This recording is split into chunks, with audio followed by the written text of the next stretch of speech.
The man was not important. He was not rich. He was not famous.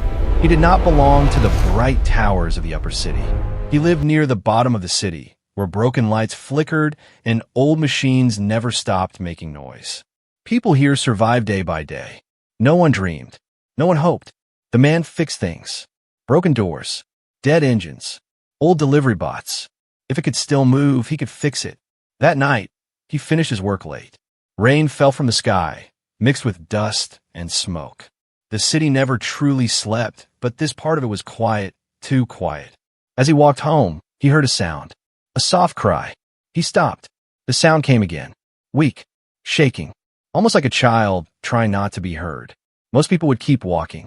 He didn't. The sound came from an old power tunnel, long abandoned after a reactor failure. The place was dark, dangerous, and full of broken cables. He stepped closer. Then he heard laughing. Not kind laughter. Cruel laughter.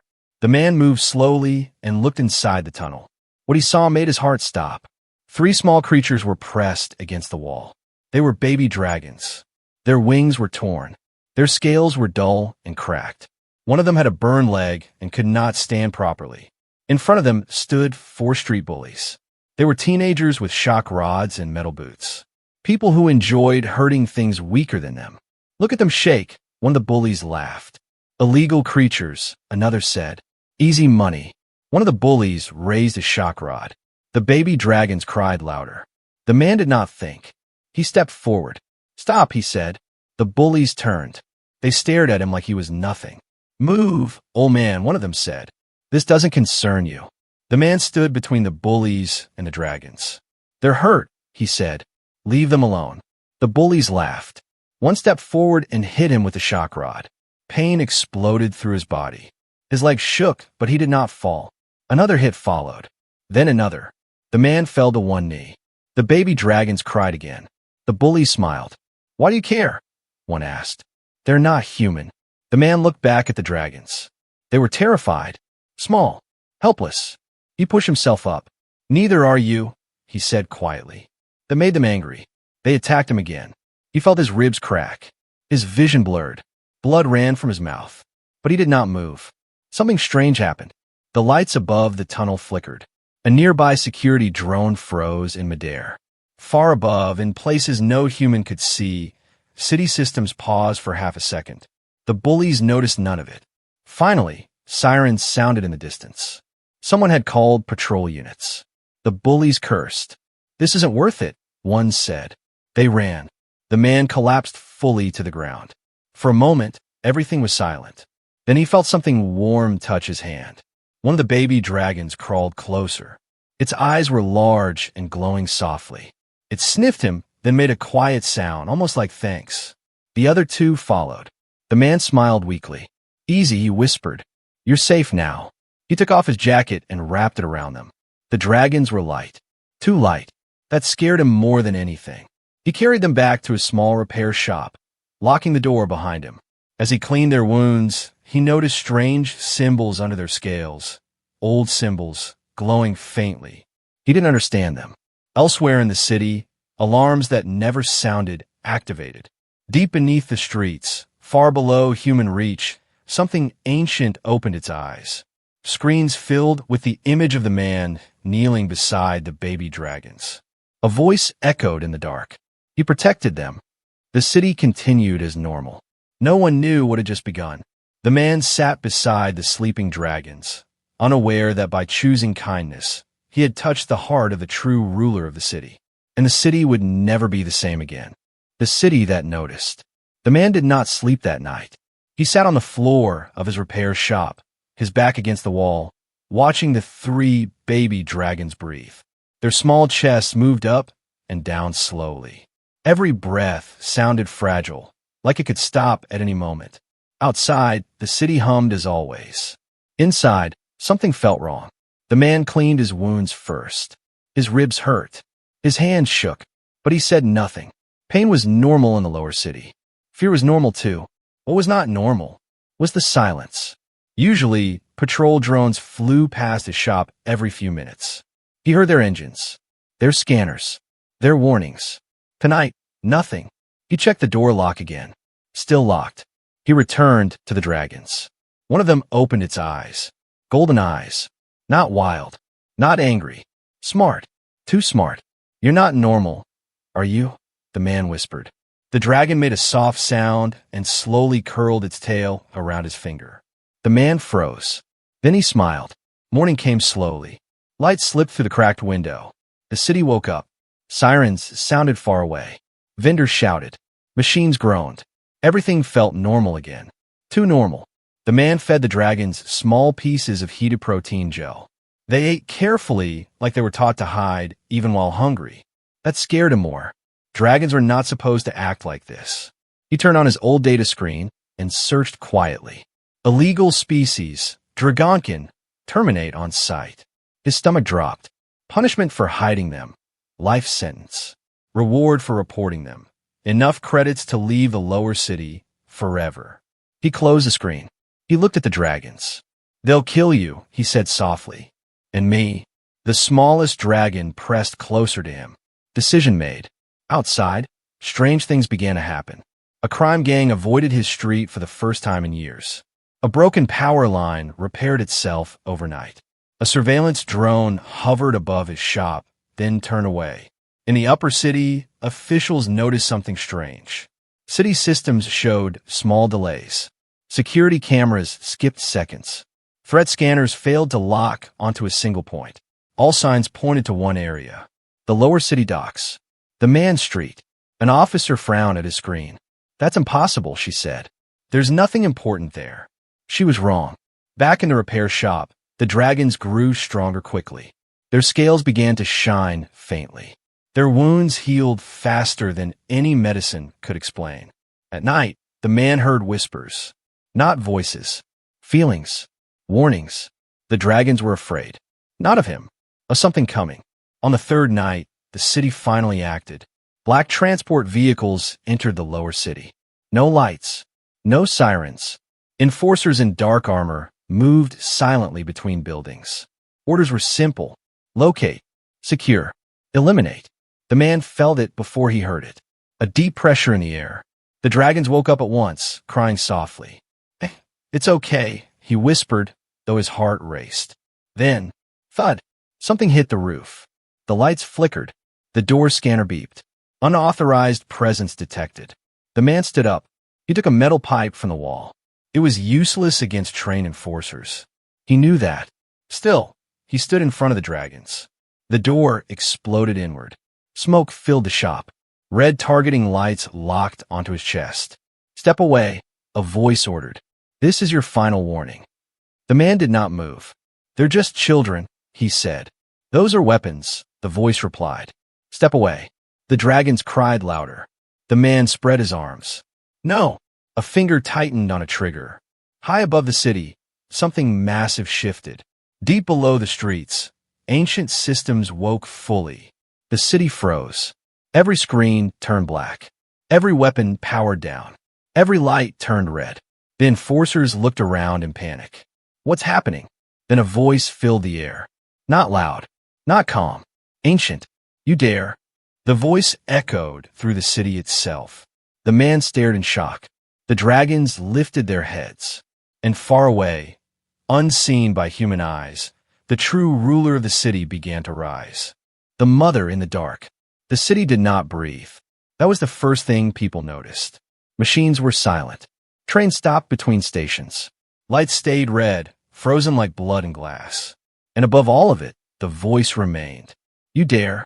In a broken repair shop, the enforcers stepped back. Their weapons were dead in their hands. Their armor screens showed only one word. Override. The man stood shaking, still blocking the baby dragons. He had no idea what was happening, but he knew one thing. This voice was not human. The dragons lifted their heads. Their fear faded. Their eyes glowed brighter, reflecting something unseen. Far below the city, beneath layers of metal and stone, a massive chamber awakened. This place was older than the city itself. Here, the true power of the city slept, and now it was awake. She opened her eyes. The Dragon Queen. Her body was larger than buildings. Her scales shimmered like living fire and night combined. Ancient cables and city systems were built into the chamber around her, not to control her, but to serve her. Every camera, every drone, every weapon, all answered to her. She had watched the city for centuries.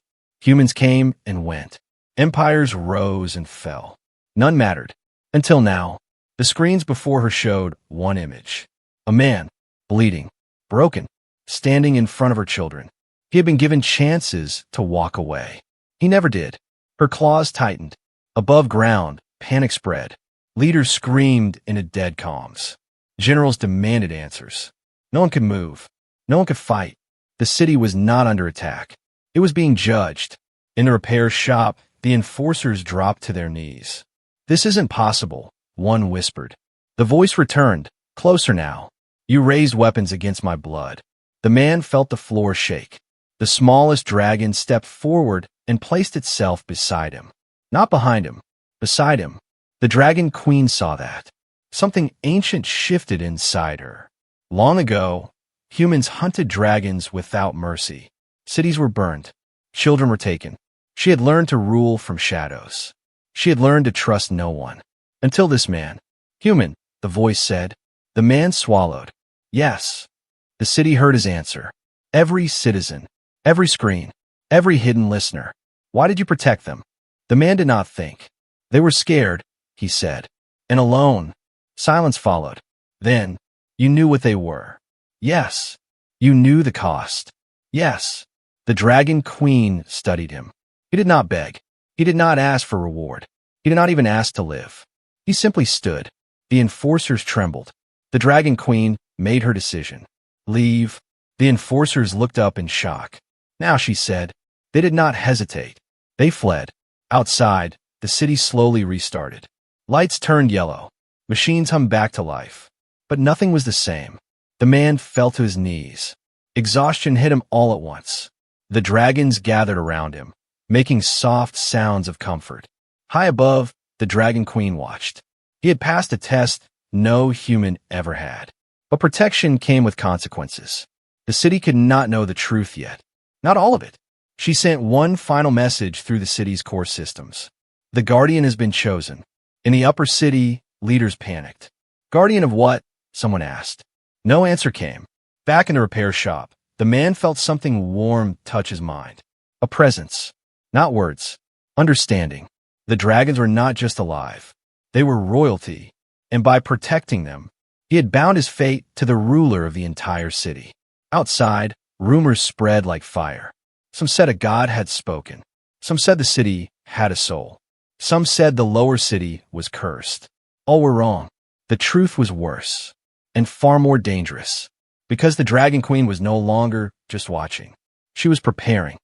When the city turned, the city woke up afraid. No one talked about the shutdown openly, but everyone felt it. Something had touched the city's heart, and it was not human. In the upper city, emergency meetings began before sunrise. Screens showed frozen frames of the blackout. One image was replayed again and again. A man standing in front of 3 glowing shapes. "That's him," a council member said. "The source. He lives in the lower city," another replied. "We can erase him." They all agreed. Fear makes fast decisions. Down below, the man sensed it before it happened. The air felt heavy. The dragons stayed close to him, refusing to leave his side. Their scales shimmered softly, reacting to distant danger. "You feel it too," he said quietly. They did. Outside, people whispered. Some pointed at his shop. Some backed away. Some stared with hate. Rumors spread fast. He caused a blackout. He's working with monsters. He's cursed. By noon, patrols returned. This time, they came with people. Cameras. Drones. Crowds. The man stepped outside when they called his name. Hands shook. Voices shouted. "Give him up. You'll doom us all. Monster lover." The dragons cried from inside the shop. The man raised his hands. "They're children," he said. "They never hurt anyone." No one listened. A rock flew. Then another. The first window shattered. The crowd surged forward. Suddenly, the street trembled. Not an explosion. A warning. Every drone froze in midair. Crowd screens went dark. A deep hum rolled through the ground. The crowd fell silent. A symbol burned into the sky above the street. A massive, glowing dragon mark. People screamed and ran. The man looked up, heart pounding. The Dragon Queen had spoken without words. This human is under my protection. But protection has a price. That night, the city struck back quietly. Power to the lower city was cut. Water stopped. Food deliveries vanished. The man's street was erased from the city map. The message was clear. Leave or starve. The man shared his last food with the dragons. He drank little, slept less. Still he stayed. Elsewhere, the Dragon Queen watched in silence. She could destroy them all. She did not. This was another test. The city needed to reveal itself. On the fourth night, something worse arrived. Hunters, not official forces. Paid killers. They moved without fear, carrying old weapons immune to city control. They reached the man's shop before dawn. The door exploded inward again. This time, no warnings came. The man grabbed a tool and stood ready. The dragons spread their wings. Fire sparked. Before the hunters could strike, the man shouted, "Stop!" The dragons froze. He stepped forward. "If you want them," he said, voice steady, "you go through me." The hunters hesitated. They had been paid to kill monsters, not die for them. A shadow moved across the sky. The ground cracked. A low roar shook the city. Every living thing felt it. The hunters ran. The man collapsed to his knees. Above the city, clouds parted. For the first time in centuries, something massive moved closer to the surface. The Dragon Queen was no longer hiding, and the city had just made its worst mistake. The reveal that shook the city. The sky broke. That was how people later described it. Clouds tore apart like thin cloth, pulled away by something too large to fight. Light bent. Air burned. The sound that followed was not thunder. It was fear. People across the city looked up and saw her. The Dragon Queen rose from beneath the city, her massive form wrapped in fire and shadow. Her wings spread wider than towers. Her scales glowed with ancient symbols, older than any human language. The city fell silent. Trains stopped. Traffic froze. Millions watched in terror. In a lower city, the man shielded his eyes as light flooded the street. The dragons cried out, not in fear but in joy. Their mother had come. In the upper city council chamber, leaders dropped to their knees without knowing why. Screens showed only one image. The Dragon Queen. A voice echoed through every speaker, every wall, every human mind. "You built your city on my mercy." No one could reply. "You lived in safety because I allowed it." Buildings shook, and you dared to harm what is mine. The Dragon Queen's eyes burned as they focused on one place. The repair shop. The man felt the ground rise beneath him. The street lifted, carried gently upward on unseen force. He floated. The city gasped. The man stood alone in the air, shaking, surrounded by light. "This human," the Dragon Queen said, "stood where you ran." Images filled the sky. The bullies attacking. The man bleeding. The dragons crying. "He protected my children." The crowd watched in silence. He asked for nothing. The man wanted to speak. He couldn't. From this moment, the Dragon Queen continued, "He is under my law." The symbols on her scales burned brighter. "Harm him, and you answer to me." A mark of light appeared on the man's chest. Warm, steady. The city understood. This man was untouchable. Some cried. Some prayed. Some screamed. The Dragon Queen turned her gaze to the council. "You rule because I sleep." Her wings moved. "I am awake now." Power across the city shifted. Old systems changed masters. Hidden weapons shut down forever. The Dragon Queen lowered herself closer to the man. Her massive eye studied him. "You could have taken reward," she said.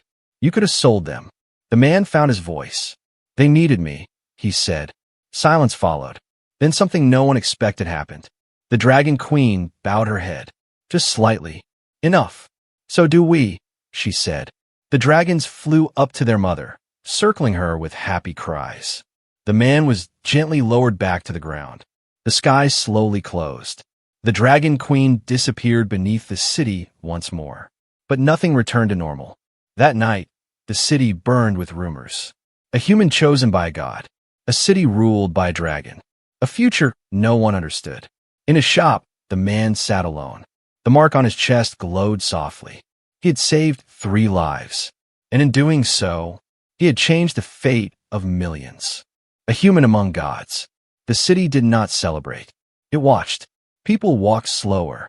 Voices stayed low. Every screen carried new symbols, new warnings. The Dragon Queen had returned to the deep, but her presence remained everywhere. And at the center of it all was one man. The mark on his chest did not burn. It did not hurt. It simply existed, glowing softly like a quiet promise. The man returned to his repair shop. The baby dragons followed him, now stronger, more confident. Their wings stretched wider each day. Their fire no longer sparked by accident. It obeyed them. People avoided his street. Some bowed. Some hid. Some stared with hate. Protection creates fear. That night, a message reached him. Not through words. Through the mark. Come. The ground beneath the shop opened without damage. A path of light led downward, deep below the city. The man hesitated. The dragons stepped forward. They were not afraid. He followed. The path led to the old core, the heart of the city. There, the Dragon Queen waited. Up close, she was even more terrifying. Her size crushed the air. Her eyes held centuries of war and loss. You stand among gods now, she said. The man swallowed. I don't belong here. She studied him. Power does not ask permission, she replied. She showed him the truth. Images filled the air. The cities passed. Human greed. Dragon blood. Wars erased from history. You were never meant to rule alone, she said. You were meant to balance. She offered him a choice. Stay protected. Live quietly. Never interfere. Or become her voice among humans. A bridge. A shield. The cost was clear. He would never be normal again. The man looked at the dragons. They trusted him. I don't want power, he said. The Dragon Queen's eyes narrowed. Good, she replied. Those who want it should never have it. Above ground, the city shook again. Riots. Fear. Human leaders trying to take control back.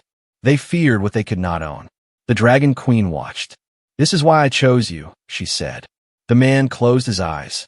I'll help, he said. But no killing. No fear. Silence followed. Then, a slow nod. The Dragon Queen accepted. The mark on his chest changed. It no longer marked ownership. It marked responsibility. The city felt it. Systems adjusted. Weapons locked. Violence slowed. The man returned to the surface. People watched him walk the streets. Not as a god. Not as a king.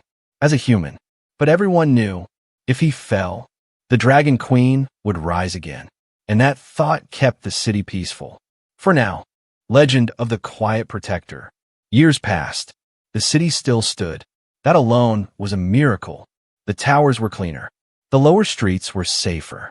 Crime never vanished, but fear no longer ruled. People learned to look up at the sky without shaking. The Dragon Queen slept again, but not as before. She slept knowing someone watched in her place. The man never became famous. He fixed machines. He helped children. He spoke when others shouted. The mark on his chest faded, but never vanished. People learned the rules without being told. Do not harm the weak. Do not hunt dragons. Do not forget who protects you. The dragons grew. Their wings blocked the sun when they flew over the city. Their fire was controlled, beautiful, never cruel. They protected the borders, the skies, the future. They still visited the man, still curled around him when they rested, still listened when he spoke. One night, trouble came again. A group of outsiders tried to break the balance. They brought weapons built to kill gods. They believed power came from force. They were wrong. The man stood before them. Alone. No army. No crown. No fear. Go, he said. They laughed. The city held its breath. The ground shook once. Far below, something shifted. The outsiders felt it. They ran. The man never chased them. He never needed to. Years later, children asked questions. Was he a king? No. Was he a warrior? No. Was he chosen? Yes. By choice. The man grew older. His hand shook now. His steps slowed. One final night, the dragons gathered. The city lights dimmed in respect. The Dragon Queen opened her eyes one last time. You kept your word, she said. So did you, the man replied. He smiled and slept. The city did not panic. The dragons did not rage. The Dragon Queen did not rise in anger, because the lesson had already been learned. Power is not in strength. It is in standing when others walk away. Long after his name faded, the story remained. A human, a choice, a city saved, not by fire, but by kindness.